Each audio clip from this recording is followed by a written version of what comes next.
start with that. And I'm going to start with this. The temptation to quit will be the greatest just before you are about to succeed, by ancient Chinese proverb. Aye. That's right. Now, that is just one of the books from the brilliant Paula Love Clark. Now, she's also got another 2 books. She's done 3 in 6 months during this pandemic. And welcome back. Thank you. Thanks for having me, Adam. Adding me on, having. Yes, very kind of you to have me on again. Exactly. How have you been in the last week? It's been crazy. Yeah, lots of kid stuff and just kid stuff really, and just together an idea for a couple of businesses I'm going to be setting up. I believe very much in having multi-income streams. So for even before lockdown came, I was a makeup artist. I worked in TV production, and I also worked in events and was starting to build up an events career, which would have seen me setting my own events business. Yeah, I came across a post earlier this morning. A model in a beauty pageant? No, that was just a one-off thing. But I'm also on Star now as an extra and model as well. Yet to have any work in that respect, but it's early days. So yeah, I'm at the end of the day, I'm having some photographs done on Friday, fingers crossed. So at the end of the day, I am who I am, but I think, I do what I do, but as we've seen, a lot of our people's income has either cancelled, been put on hold. I wasn't lucky to get furloughed by myself. I wasn't that nice to myself.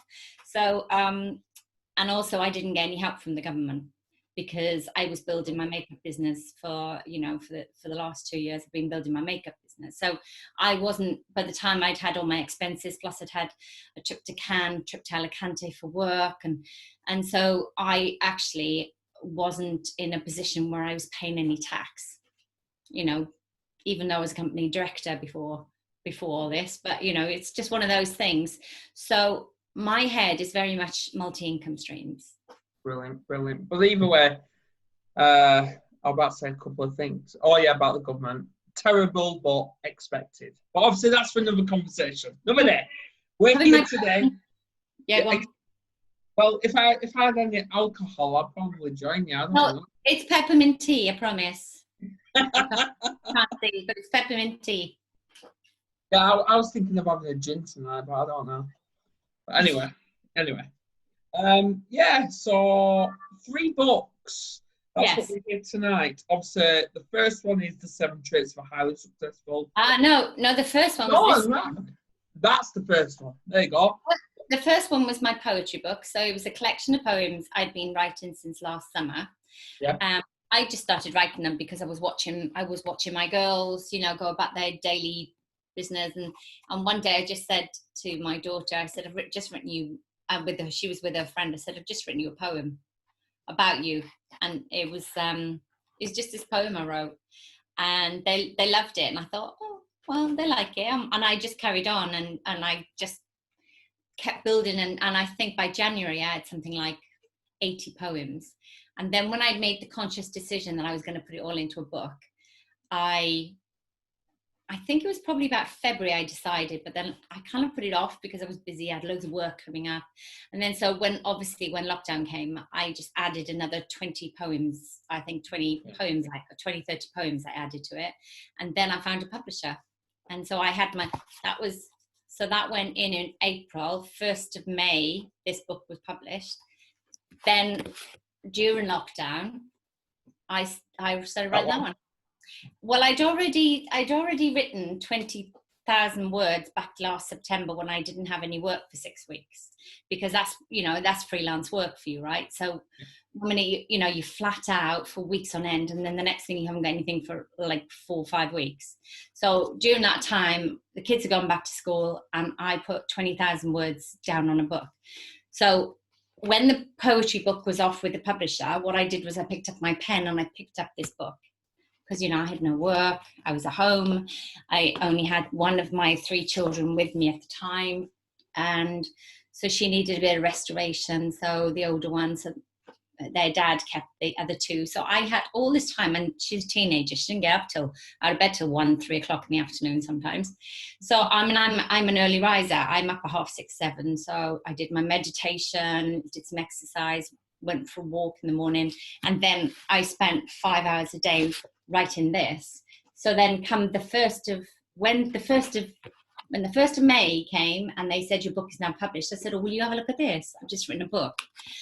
And within 3 days she came back and said, yep, we're good to go on that. And it took about 4 weeks to get it published, edited, published. I designed all the covers myself, but DVG Star Publishing are great. They have an amazing book cover designer, and so the ideas that I gave, they just elaborated on them and they made them amazing. And then beginning of this month, I think it was about the 2nd or 3rd of November, A Woman's Ode to Man was published, and I wrote this in less than 2 weeks. I wrote it in 11 days. There you go. And then it took another 1.5 weeks to edit it, and I came up with the design. But again, the book design, I came up with the orange bit around. And yeah, so now I have 3 books. Exactly. So for each one, let's get them out. Let's get them promoted. So we'll start with the first one you did at the very start of lockdown. First one. The Ode to Woman. What's the message from it? So basically, it's an anthology of poems for the life of a woman. So it starts with being pregnant. And I also cover not being pregnant, like being barren. So it's from pregnancy right through to end of life. And so the woman's pregnant, then you've got the toddler time, the baby time, the toddler time. Then it's from a woman's perspective. So it's almost like a mother's perspective. Then it goes through teenage years, looking at the child. Then it's being the child, it's being the teenager, it's falling in love. So it moves on from looking at it like a child, like a mother looks at a child, and it moves on to the child takes over her own life. And then you go through, the heartache, dating, having a child, being bullied. I've got three poems on bullying. Also, having breast cancer scare, menopause, anxiety, depression, divorce, separation, infidelity, all, women getting together and having a nag, being on your own, being lonely, the dating pool, second chances, the dating pool, finding love again, losing a parent, watching your child go to university, all that kind of, so basically from start to finish to end of life. And it's just like little lessons, and it's really, some of them are really quirky, and some of them are not rude, but like there's one quite on the edge. It's just like 4 lines, and it kind of, everyone says I love that.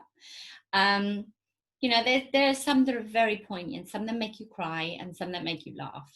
That's what it is, and that's what life is.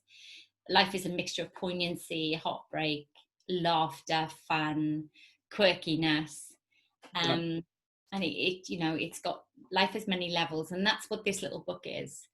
And I found that I really love the way everyone loves this book, and even the little poem at the end, I shaped it, I created a little poem at the end.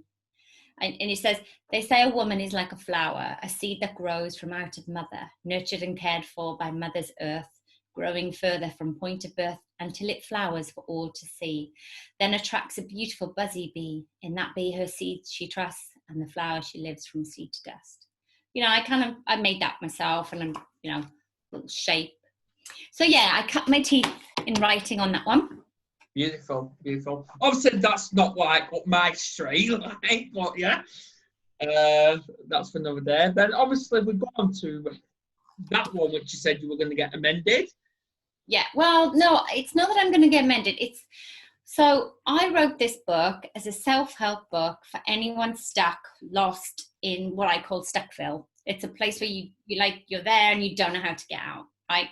And it's for anyone wanting to learn new mindset tools and tips and tricks to kind of move yourself forward, achieve your goals and dreams, and kind of have a handhold. It's a hand-holding book to get from crapville, Stuckville, like this place where, you know, you can be after a divorce, after your child leaves home, losing your job, COVID hitting your life, you know, lockdown, from, you know, recovering from an illness, or any kind of trauma, or just a feeling of meh, stuck, don't know where you're going, kind of signpost time. Well, I've been through so much that I put, and I've got case studies in here from other people as well, their own little story. I call them case studies. So people. Yeah, you have. And they're basically 7 traits to help you. So, for example, the first trait is know your space, know the place you're in. The second trait is called know your shape, which isn't actually a physical shape. It's almost the state of your life, almost. And then the third one is watch your language. We fall so much into a negative mindset, and the thoughts that we say to each other, like say to ourselves, even the words that we say to ourselves in our head is almost as destructive as what comes out of our mouth. Yeah. So we look in the mirror and we go, oh, you're so fat, or you're so ugly, I hate you. You know, you're talking to someone, and that someone is you. And so we don't like it when somebody speaks like that to us, and it makes us pretty bad. But we do that all the time. So it's about learning to watch it's called watch your language. So how we speak to each other, ourselves. And then the next, know your vision. It's about having a vision and goal setting, and, you know, some tips on meditation and visualization. And then chapter 6 is say yes to every opportunity. And I explore that. And then 7 is be a disruptor. Disrupt your life. You know, if it's kind of not going anywhere, or it's, you know, it's not on a path that you want it to be, disrupt it. Change it. Move the goalposts. Mix things up a little bit. Absolutely. And the last one is don't quit. It is. It's a very inspiring book. Very inspiring book. Now, obviously, I've actually just flipped on, because obviously it is common, but when somebody picks up a book, they don't just look. They look at the cover for I say about 5 seconds, then they flick over to the back and read what it's about. Yeah. Now, if you actually flip forward, obviously you know this, there's appendix, and there's different actors. Now, obviously, like Dr. Mary D. Moller, Jim Carrey, very inspiring. And there's others. Now, obviously, definitely, because I know you said you were going to change the cover a little bit. I don't want it just to be for single parents. Exactly. I want it to be generically for everyone. I want somebody to look at the book and say, oh yeah, I'm in that place, I want to pick it up. And, you know, you could be a 60-year-old man who's never had kids. You know, it's for anyone and everyone. It could be for an 18-year-old kid, you know. See, what I'm going to do is, and it's actually inspired me, because this is a very inspiring book, and it picks people up. It picked me up. I think if it weren't because I admit I was stuck before I read that book. I was stuck, and now look at me. Now, exactly. Now I'm more confident as well. I feel it. But anyway, I'm going to send you a video on Facebook after this. It's actually a speech. It's actually more of a lecture, a motivational speech by Dwayne Johnson. I really would recommend watching it. I really would. It's really good. I'm a rock fan. I'm a huge rock fan. Well, anyway, just the part of the things is, back against the wall, what you going to do? What you going to do when all this is on at you? Okay, cool. Love it. Fab. It's my kind of stuff. I watch. If I'm low, I watch usually. I listen to Les Brown. It's Possible. You do. Okay, I have it on all the time. So before I used to do any of my poetry readings, when lockdown first came, before I got my book published, between March and May, I was doing these poetry readings about 3 times a week, and live poetry readings. And I was really scared. And I was in the morning, you know, maybe 7 o'clock in the morning, I'd write 2 poems, and then I'd be saying them at maybe 11 o'clock or 5 o'clock in the afternoon. And, you know, there were poems I'd only written that day. And you know, I'd spruce myself up and I'd sit there, and I haven't got the biggest house. And, you know, it was the first time I'd actually started doing any kind of lives properly. And I started doing that, and it gave me the confidence then to become a presenter as well, because I presented my own show called You do. Hall, and now I also am one of the presenters for Integrity Magazine. I have my show on a Friday called the Friday Vibe. So it gave me a lot of confidence, but it also gave me confidence in my own ability to write and speak as well, which is really important. Absolutely, absolutely. Because obviously you always ask me like to reassure you that you are doing well in your lives, and of course you are. Yeah, fair enough. There may be a little bit of anxiety there, but who doesn't have anxiety? I don't get anxiety. I don't really suffer from anxiety.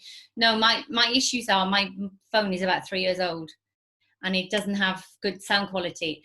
So if I ask you, was it okay? It's because I have messages saying I couldn't hear you. I'm using my daughter's phone.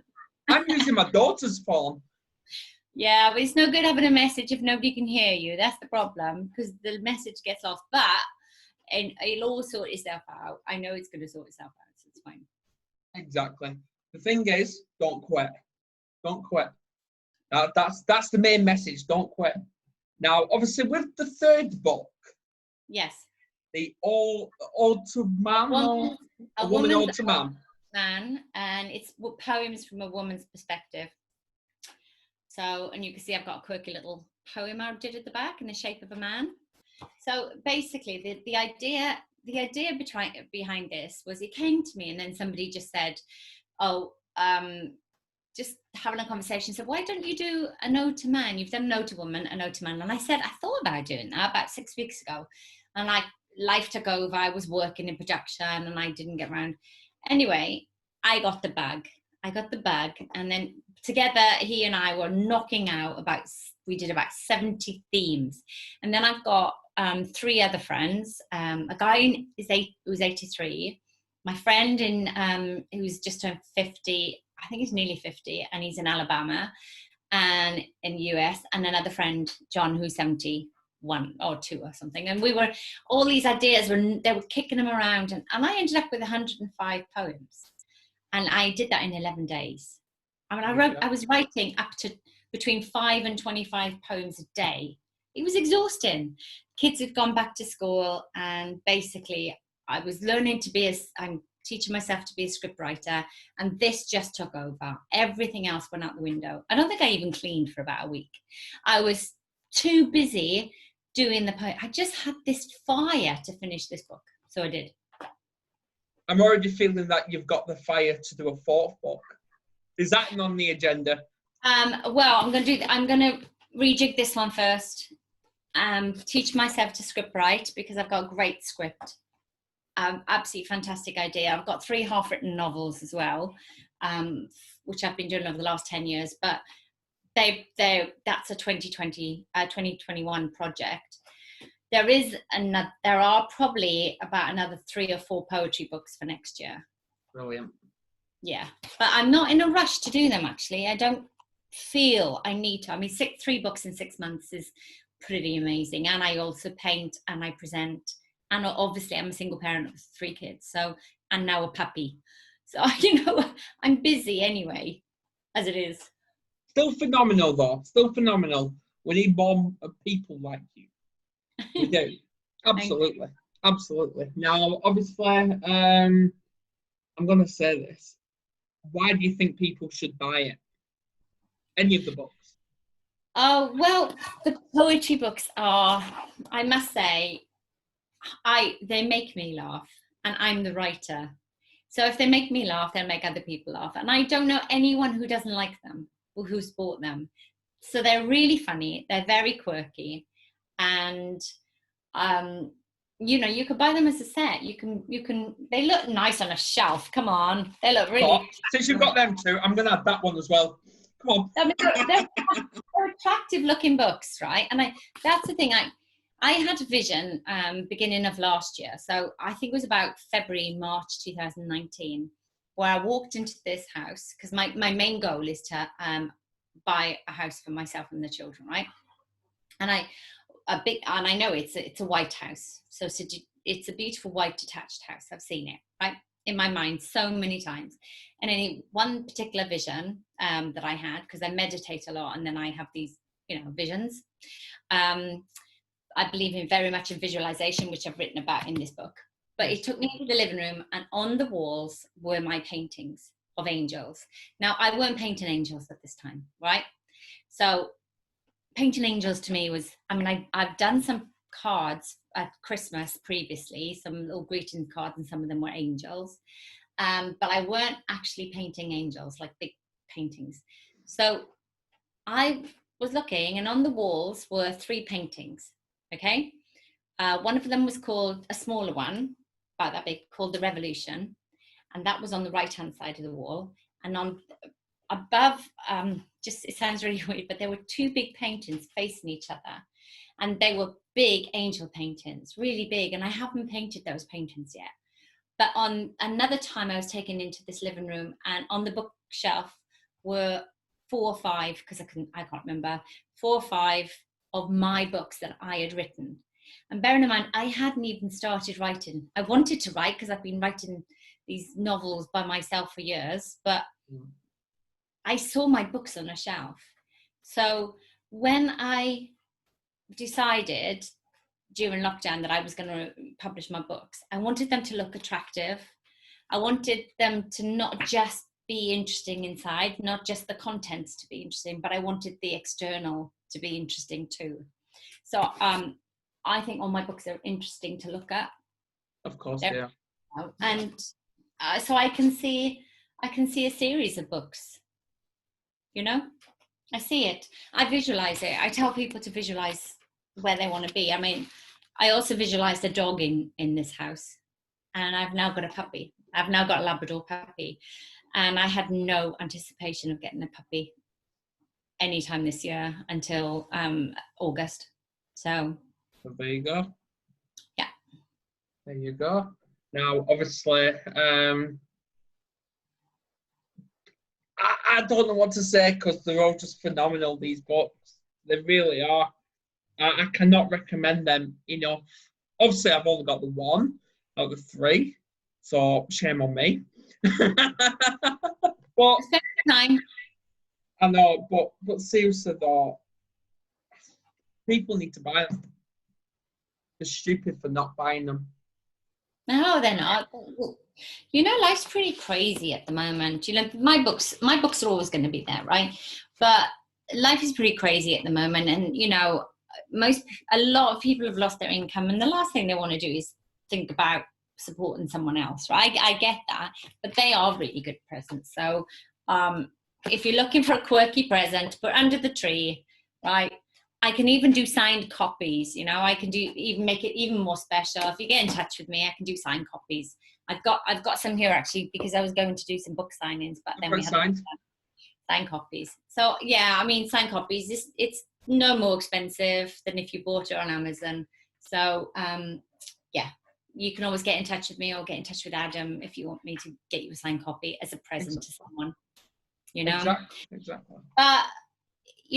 Life is tough at the moment, so for a lot of people, but if you want to laugh, it's quite a quirky book to have under the tree, and I wanted it to be funny and poignant. Shall I read one of the... Go for it. I'll read one. We've got time.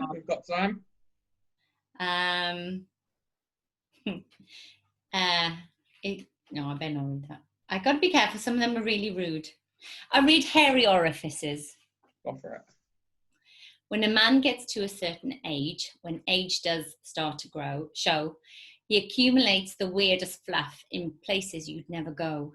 His ears, while droop and lengthen, will also seem to grow the strangest looking garden, stuff that really shouldn't show.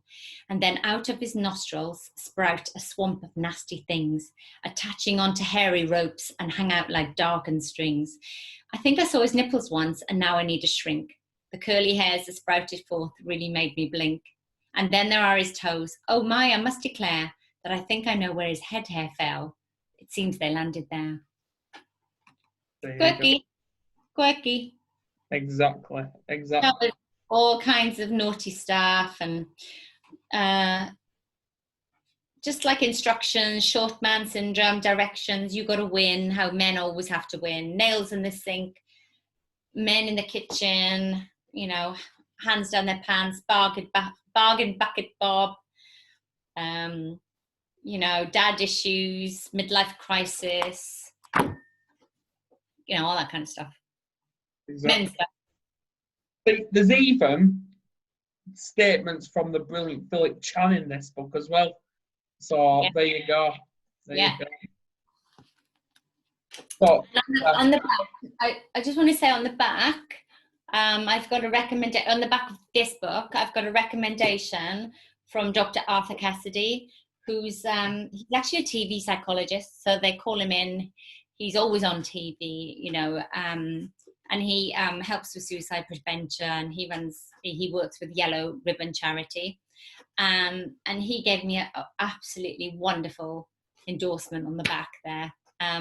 So very blessed to have that there. I'm very blessed to know Dr. Arthur Cassidy, and he's so well renowned within the field of psychology that he actually says everyone should get that book. Well, there you go then. Do we need to actually add to that? I don't think so. No. Thanks for coming on. You're welcome. Thank you for having me on. Exactly, and I'll get that video to you. I really do. Yeah. Lovely. Thank you, Adam. Anytime. So on that note, I will stop the